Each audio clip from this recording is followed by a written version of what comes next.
Malam itu terasa berbeda dari biasanya. Udara di desa terasa lebih dingin, seolah angin membawa sesuatu yang tidak kasat mata. Lampu-lampu di alun-alun desa masih menyala terang, menandakan bahwa hiburan rakyat baru saja usai. Suara gamelan yang tadi menggema kini tinggal sisa-sisa, menghilang perlahan di telan malam. Diki dan Jaka berjalan berdampingan, menyusuri jalan tanah yang mengarah pulang ke rumah mereka. Keduanya masih membicarakan pertunjukan yang mereka tonton dengan penuh semangat. Meskipun langkah mereka mulai melambat karena kelelahan. Seru juga tadi ya, Q, ujar Jaka sambil menguap kecil. Diki mengangguk. Iya, apalagi waktu bagian lawakan. Tapi aku agak merinding juga waktu bagian cerita mistisnya. Jaka tersenyum tipis. Itu cuma hiburan. Jangan dibawa serius. Mereka terus berjalan. Jalan yang mereka lalui semakin sepi. Rumah-rumah mulai jarang, digantikan oleh pepohonan besar yang menjulang di kiri dan kanan. Cahaya lampu jalan pun semakin redup, bahkan di beberapa titik banner-banner gelap. Langkah mereka terhenti sejenak ketika angin tiba-tiba berhembus cukup kencang. Daun-daun kering berjatuhan, menimbulkan suara berisik yang mengganggu ketenangan malam. Diki menoleh ke arah depan. Ja, kamu lihat itu? Jaka mengikuti arah pandangan Diki. Di ujung jalan yang agak menurun, tampak sesuatu yang aneh. Sebuah bayangan hitam berdiri diam. Bentuknya tidak jelas, namun terlihat seperti sosok manusia yang membungkuk. Orang ya? Tanya Jaka pelan. Diki menggeleng perlahan. Aku nggak yakin. Mereka berdua berdiri terpaku. Jarak mereka dengan sosok itu cukup jauh. Namun entah mengapa perasaan tidak enak mulai merayap di hati mereka. Sosok itu tiba-tiba bergerak. Perlahan, sangat perlahan. Kepalanya terangkat. Dan dari kejauhan, tampak seperti ada sesuatu yang tidak wajar pada bentuknya. Jaka menelan ludah. Ki, kita balik aja gimana? Namun sebelum Diki menjawab, sesuatu yang lebih mengerikan terjadi. Sosok itu seakan melayang sedikit dari tanah, lalu bergerak menyamping dengan gerakan yang tidak alami. Rambutnya yang panjang terurai, dan wajahnya samar-samar terlihat pucat dengan mata yang tampak menyala. Diki langsung menarik tangan Jaka. Lari tanpa berpikir panjang. Mereka berdua berbalik dan berlari sekuat tenaga. Nafas mereka memburu, jantung berdegup kencang. Mereka tidak berani menoleh ke belakang. Suara langkah kaki mereka berpadu dengan suara dedaunan yang terinjak. Di tengah pelarian itu, Diki merasa seperti ada sesuatu yang mengikuti mereka. Bukan suara langkah, melainkan sesuatu yang melayang. Jangan berhenti, teriak Diki. Jaka mengangguk sambil terus berlari. Itu apa tadi? Lik, jawab Diki dengan suara bergetar. Kata itu seketika membuat suasana semakin mencekam. Dalam cerita yang sering mereka dengar, Lik adalah makhluk gaib yang bisa berubah wujud. Sering muncul di malam hari dan mengincar manusia yang lengah. Setelah berlari cukup jauh, mereka akhirnya sampai di sebuah persimpangan dekat rumah penduduk. Lampu di salah satu rumah masih menyala terang. Mereka berhenti sejenak, terengah-engah. Jaka menoleh ke belakang dengan ragu. Sudah tidak ada, katanya pelan. Diki juga mencoba melihat. Jalan yang tadi mereka lalui kini kosong. Tidak ada sosok apapun, namun rasa takut belum sepenuhnya hilang. Kita tadi benar-benar lihat itu kan? Tanya Jaka. Diki mengangguk pelan. Aku juga berharap itu cuma salah lihat, tapi rasanya tidak. Mereka akhirnya melanjutkan perjalanan pulang. Kali ini dengan langkah lebih cepat dan tanpa banyak bicara. Setiap bayangan terasa mencurigakan. Setiap suara kecil membuat mereka waspada. Sesampainya di rumah masing-masing, mereka masih menyimpan perasaan yang sama, bingung, takut, dan penasaran. Malam itu, Diki sulit tidur. Bayangan sosok di ujung jalan terus terlintas di pikirannya. Wajah pucat itu, mata yang aneh, dan gerakan yang tidak manusiawi. Sementara itu, di rumahnya, Jaka juga mengalami hal yang sama. Ia duduk di tepi tempat tidur, mencoba menenangkan diri. Kalau itu benar Lea, gumamnya pelan. Kenapa muncul di jalan itu? Pertanyaan itu menggantung tanpa jawaban. Di luar, angin malam kembali berhembus pelan. Daun-daun bergesekan, menciptakan suara yang menyerupai bisikan. Dan di ujung jalan yang tadi mereka lewati, sosok itu kembali. Muncul, diam, mengamati, seolah menunggu sesuatu. Kisah Diki dan Jaka baru saja dimulai. Pagi hari di desa terasa tenang seperti biasa, seolah tidak pernah terjadi apapun pada malam sebelumnya. Cahaya matahari menyinari halaman rumah warga. Suara ayam berkokok bersahutan, dan aktivitas masyarakat kembali berjalan seperti rutinitas harian. Namun, bagi Diki dan Jaka, pagi itu terasa berbeda. Diki duduk di teras rumahnya, memandangi jalan yang mulai ramai oleh warga yang beraktivitas. Secangkir teh hangat di tangannya sudah lama dingin tanpa ia sadari. Pikirannya masih dipenuhi bayangan kejadian semalam. Tak lama kemudian, Jaka datang menghampiri. Wajahnya terlihat pucat. Matanya sedikit sembab seperti orang yang kurang tidur. Kamu juga gak bisa tidur? Tanya Diki langsung. Jaka menghela napas panjang. Sama sekali. Setiap merem, bayangan itu muncul lagi. Diki mengangguk pelan. Aku juga begitu. Mereka terdiam sejenak, seolah mencoba memahami apa yang sebenarnya mereka alami.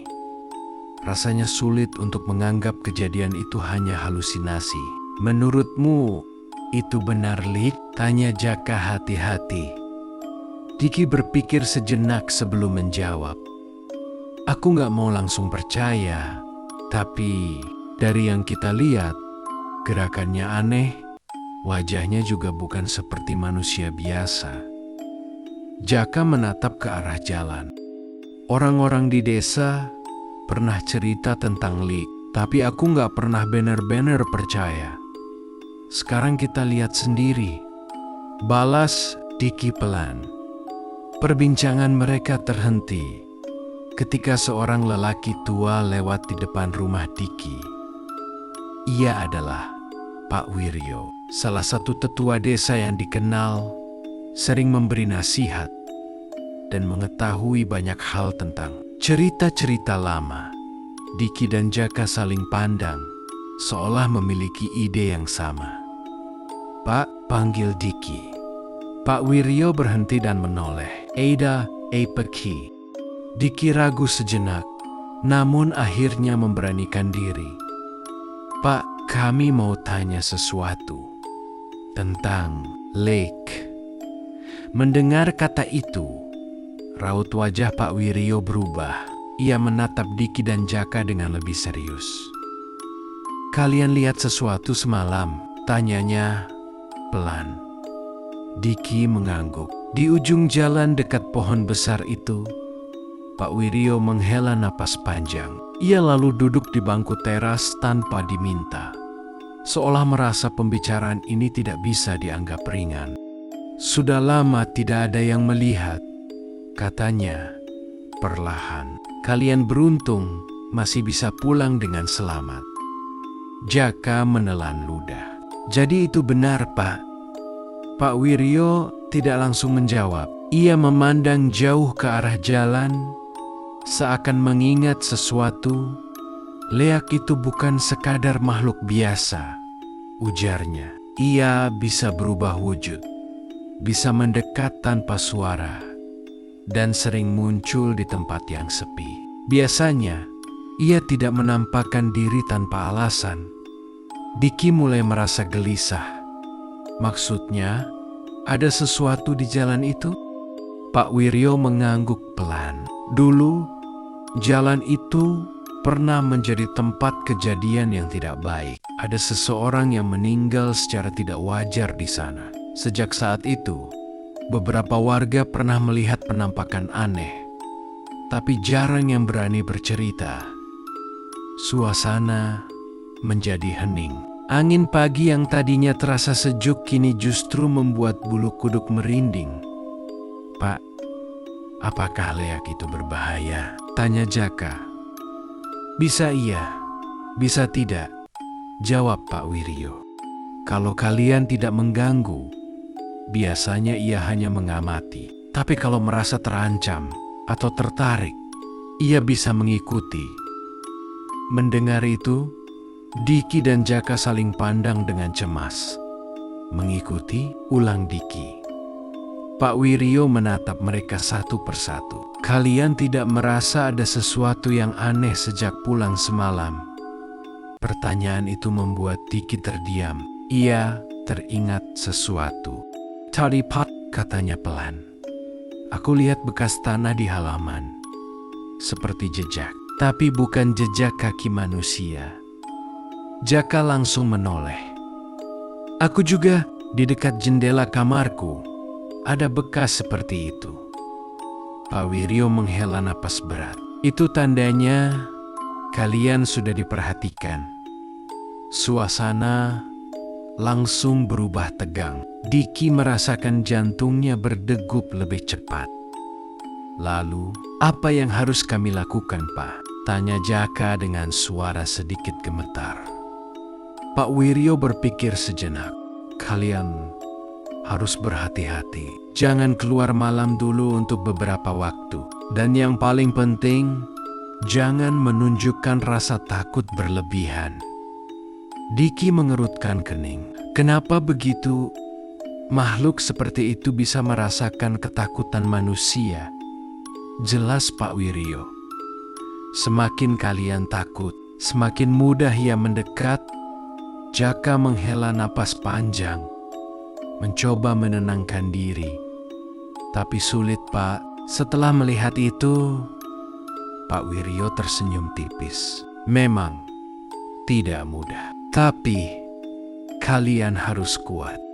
Ia kemudian berdiri, bersiap melanjutkan perjalanannya. Sebelum pergi, ia menepuk bahu Diki.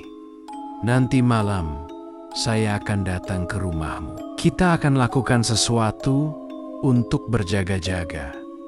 Diki mengangguk. Baik, Pak.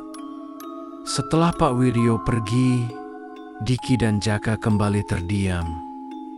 Ki, ini jadi semakin serius, ujar Jaka. Iya, jawab Diki. Kita harus hati-hati. Hari itu, mereka menjalani aktivitas seperti biasa. Namun perasaan waspada terus menghantui. Setiap bayangan, setiap suara kecil, terasa memiliki arti yang berbeda. Menjelang sore, Diki memeriksa kembali halaman rumahnya. Bekas jejak yang ia lihat pagi tadi masih ada. Bentuknya tidak beraturan, seolah sesuatu yang tidak memiliki kaki berjalan di atas tanah.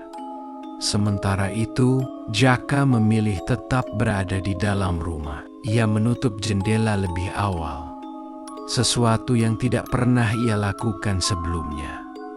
Malam mulai tiba. Langit kembali gelap dan suasana desa perlahan menjadi sunyi.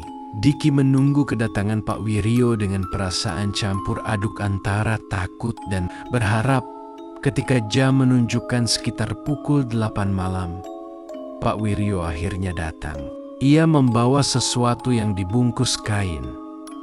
"Kita harus bersiap," katanya singkat. Di dalam rumah, mereka bertiga duduk melingkar. Pak Wiryo mulai membuka bungkusan itu, memperlihatkan beberapa benda seperti dupa, air dalam botol kecil, dan seutas benang berwarna putih. "Apa ini, Pak? Apa ini, Pak?" tanya Diki. "Ini untuk perlindungan," jawab Pak Wiryo. Ia kemudian mulai melakukan sesuatu dengan tenang, membaca doa-doa dengan suara pelan. Diki dan Jaka hanya bisa memperhatikan dengan serius. Di luar ramah, angin mulai berhembus lagi. Dan di kejauhan, di ujung jalan yang gelap itu, sosok yang sama kembali terlihat. Kali ini lebih dekat, seolah perlahan mendekati rumah Diki. Tanpa suara, tanpa tergesa, namun pasti, malam itu terasa lebih sunyi dari biasanya. Bahkan suara jangkrik yang biasanya menemani suasana desa seolah menghilang. Di dalam rumah Diki hanya terdengar suara napas pelan dan sesekali desiran angin yang menyelinap dari celah jendela. Pak Wiryo duduk bersila di lantai, tepat di tengah ruangan. Di depannya, dupa mulai mengeluarkan asap tipis yang perlahan naik ke udara, membentuk garis-garis samar yang meliuk. Diki dan Jaka duduk di sampingnya, berusaha tetap tenang meskipun rasa cemas terus menghantui.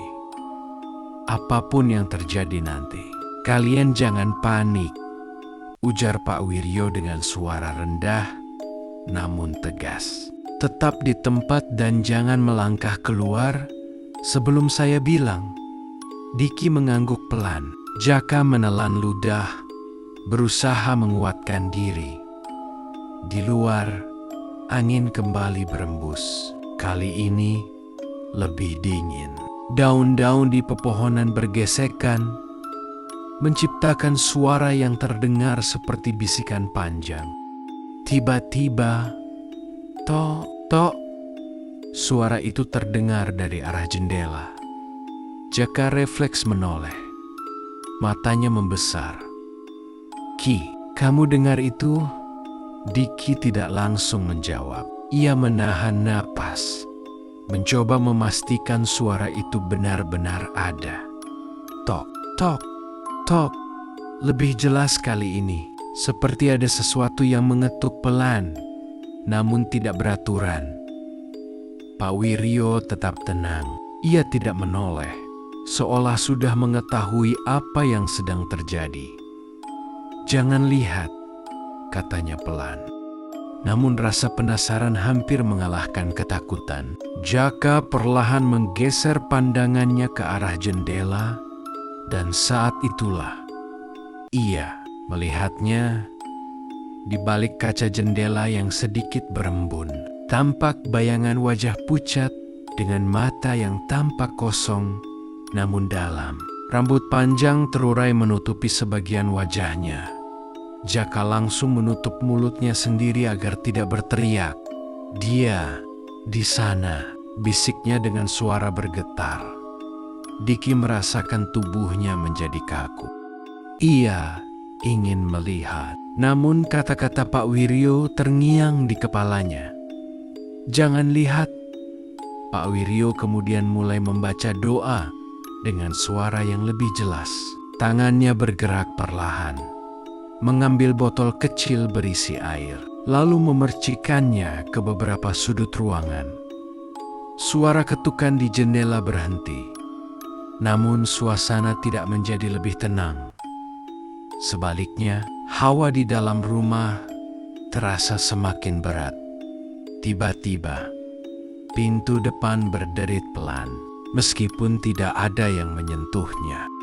Diki dan Jaka langsung menoleh bersamaan. Pintu itu terbuka sedikit demi sedikit. Angin dingin masuk, membuat nyala lampu minyak bergetar.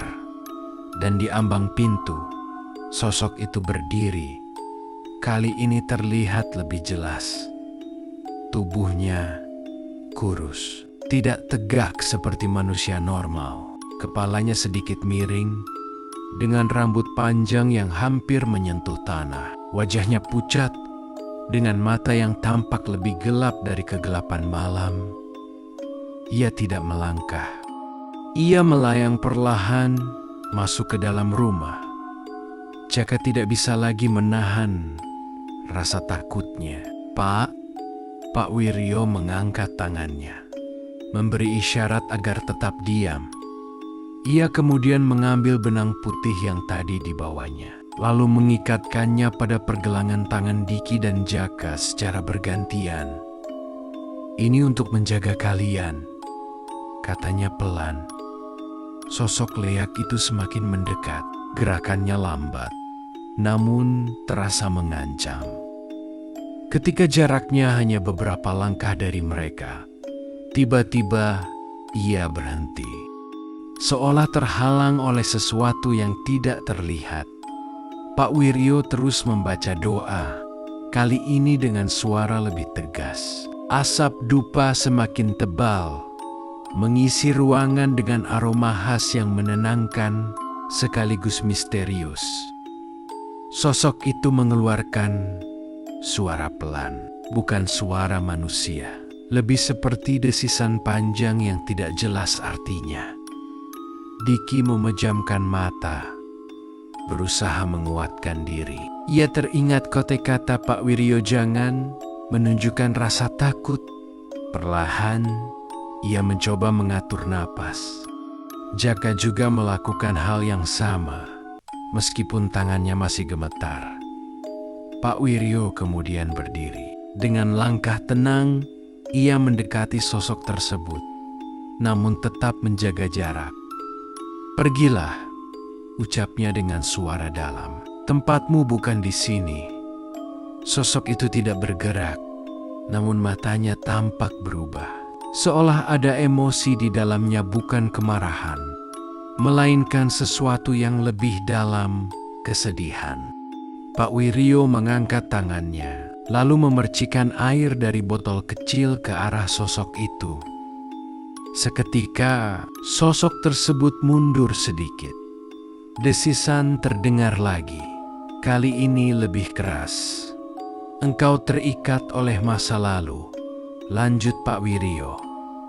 "Lepaskanlah, jangan ganggu yang hidup." Suasana menjadi sangat tegang. Waktu seakan berjalan lambat. Kemudian sesuatu yang tak terduga terjadi. Sosok itu perlahan menundukkan kepalanya. Gerakannya tidak lagi mengancam. Perlahan, tubuhnya mulai memudar, seperti asap yang tertiup angin. Sebelum benar-benar menghilang, wajahnya sempat terlihat lebih jelas. Tidak lagi menyeramkan, melainkan seperti seseorang yang sedang meminta pertolongan. Dan dalam sekejap, ia lenyap. Suasana kembali hening. Angin berhenti. Lampu minyak kembali stabil. Diki membuka matanya perlahan. "Sudah hilang." Pak Wiryo mengangguk pelan, lalu kembali duduk. "Untuk malam ini, iya." Jaka menghela napas panjang, seolah beban besar terangkat dari dadanya. Itu sangat menakutkan. Diki menatap ke arah pintu yang kini tertutup kembali. Tapi tadi rasanya berbeda. Pak Wiryo tersenyum tipis. "Kalian juga merasakannya?" "Ya, apa maksudnya, Pak?" tanya Diki. "Makhluk itu tidak sepenuhnya jahat," jawab Pak Wiryo. "Ia terikat oleh sesuatu di masa lalu. Mungkin karena itu ia muncul di tempat tersebut." Jaka mengingkar niat. "Jadi, dia tidak ingin menyakiti." "Belum tentu," kata Pak Wiryo. Tapi malam ini ia memilih untuk pergi. Mereka bertiga terdiam sejenak. Malam masih panjang, namun suasana sudah jauh lebih tenang. Besok pagi, lanjut Pak Wiryo, kita harus ke ujung jalan itu. Ada sesuatu yang perlu diselesaikan agar kejadian ini tidak terulang. Diki dan Jaka saling pandang. Mereka tahu ini belum benar-benar berakhir. Namun untuk pertama kalinya sejak kejadian itu, mereka merasa sedikit lebih berani. Malam penentuan telah dilewati, dan esok hari akan menjadi jawaban dari semua yang mereka alami.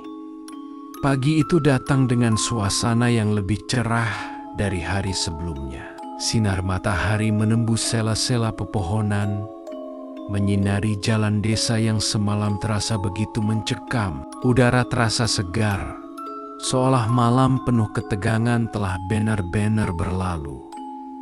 Diki dan Jaka sudah bersiap sejak pagi. Meski masih ada rasa khawatir, keduanya terlihat lebih tenang.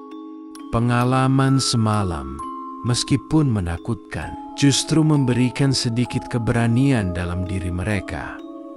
Tak lama kemudian, Pak Wiryo datang. Kali ini, ia tidak membawa banyak barang, hanya sebuah tas kecil yang tampak sederhana. Kita berangkat sekarang, ujarnya singkat. Mereka bertiga berjalan menuju ujung jalan yang dimaksud. Jalan itu kini tampak biasa saja. Tidak ada yang terlihat aneh. Namun bagi Diki dan Jaka, setiap langkah menuju tempat itu terasa penuh arti. Sesampainya di lokasi, mereka berhenti di dekat sebuah pohon besar yang berdiri kokoh di pinggir jalan. Pohon itu tampak tua, dengan akar yang mencuat ke permukaan tanah. Inilah tempatnya, kata Pak Wiryo. Diki menatap sekeliling. Di sini, kita lihat sosok itu pertama kali. Jaka mengangguk pelan. Rasanya masih sama seperti semalam. Ada sesuatu yang berbeda. Pak Wiryo meletakkan tasnya, lalu mulai mengeluarkan beberapa benda. Ada bunga, air dalam wadah kecil, dan kain putih. Tempat ini menyimpan sesuatu, ujarnya, dan kita harus membantu melepaskannya. Diki dan Jaka memperhatikan dengan serius. Mereka tidak banyak bertanya, hanya mengikuti arahan Pak Wiryo. Pak Wiryo kemudian mulai melakukan ritual sederhana. Ia menata bunga di bawah pohon, lalu menuangkan air perlahan ke tanah. Sambil melakukannya, ia membaca doa dengan suara pelan, namun penuh ketenangan. Suasana di sekitar mereka perlahan berubah. Angin yang tadinya tenang mulai berembus pelan. Daun-daun bergoyang, menciptakan suara lembut yang tidak lagi menakutkan. Diki merasakan sesuatu yang berbeda, bukan ketakutan, melainkan perasaan haru yang sulit dijelaskan. "Pak," bisiknya, "saya merasa seperti ada yang memperhatikan, tapi tidak menyeramkan." Pak Wiryo mengangguk tanpa menghentikan doanya. Itu tanda bahwa kita berada di jalur yang benar. Jaka menatap ke arah ujung jalan. Cahaya matahari tampak lebih terang di sana. Tiba-tiba, sosok itu muncul kembali. Namun kali ini, tidak seperti sebelumnya. Ia tidak lagi tampak mengerikan. Wajahnya masih pucat, tetapi tidak menakutkan. Matanya tidak lagi gelap, melainkan terlihat sayu, seolah menyimpan cerita panjang. Diki dan Jaka terdiam. Sosok itu berdiri di dekat pohon. Tidak bergerak, ia hanya memandang mereka, lalu perlahan menundukkan kepala.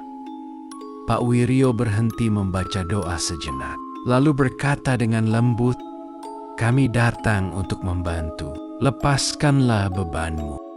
Angin berembus, lebih pelan. Suasana terasa hangat.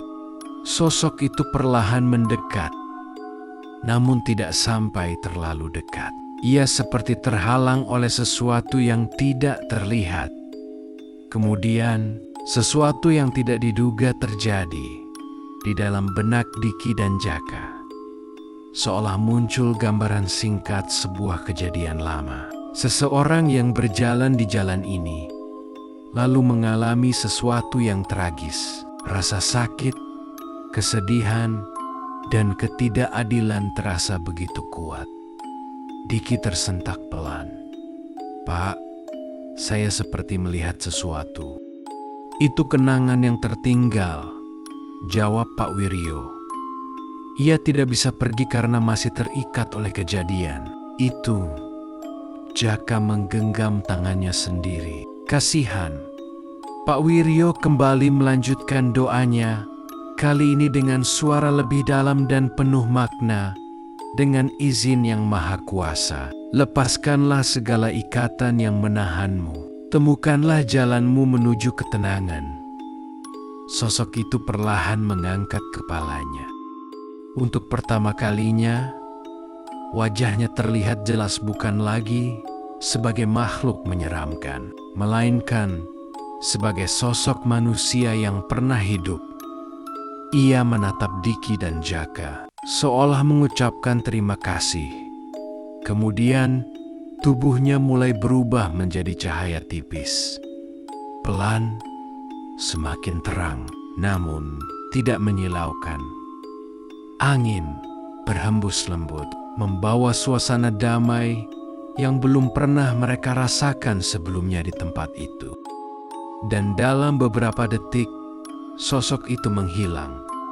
Bukan dengan cara menyeramkan, melainkan seperti cahaya yang kembali ke tempat asalnya. Suasana menjadi sangat tenang. Tidak ada lagi rasa berat, tidak ada lagi ketakutan.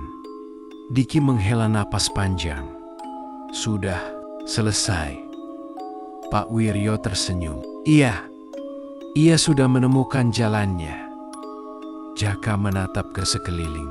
Tempat ini terasa berbeda sekarang, lebih ringan. Mereka bertiga berdiri beberapa saat, menikmati ketenangan yang hadir. Setelah itu, mereka pun bersiap kembali pulang. Dalam perjalanan pulang, langkah mereka terasa lebih ringan. Tidak ada lagi rasa waspada berlebihan. Jalan yang semalam terasa menakutkan, kini tampak seperti jalan biasa. "Ki," kata Jaka sambil tersenyum kecil. "Kalau kita tidak mengalami ini, mungkin kita tidak akan percaya hal seperti ini benar-benar ada." Diki tertawa pelan. "Iya, tapi semoga tidak sering-sering juga." Mereka berdua tertawa kecil. Pak Wiryo yang berjalan di depan hanya tersenyum mendengar percakapan mereka. Sesampainya di dekat rumah, Diki berhenti sejenak dan menoleh ke arah ujung jalan. Kini, tempat itu tampak tenang. Tidak ada bayangan, tidak ada sosok. Hanya jalan desa biasa yang diterangi cahaya matahari. Namun kenangan tentang kejadian itu akan selalu mereka ingat. Bukan sebagai sesuatu yang menakutkan, melainkan sebagai pelajaran. Bahwa tidak semua yang tampak menyeramkan adalah jahat. Bahwa ada hal-hal yang membutuhkan pemahaman, bukan ketakutan. Dan bahwa keberanian, ketenangan, serta niat baik dapat membawa akhir yang damai. Sejak saat itu, Diki dan Jaka tidak lagi merasa takut melewati jalan tersebut. Bahkan di malam hari sekalipun, mereka justru merasa lebih menghargai kehidupan dan hal-hal yang tidak terlihat oleh mata. Desa pun kembali seperti biasa. Tenang, damai, dan di ujung jalan itu, kini hanya ada cahaya.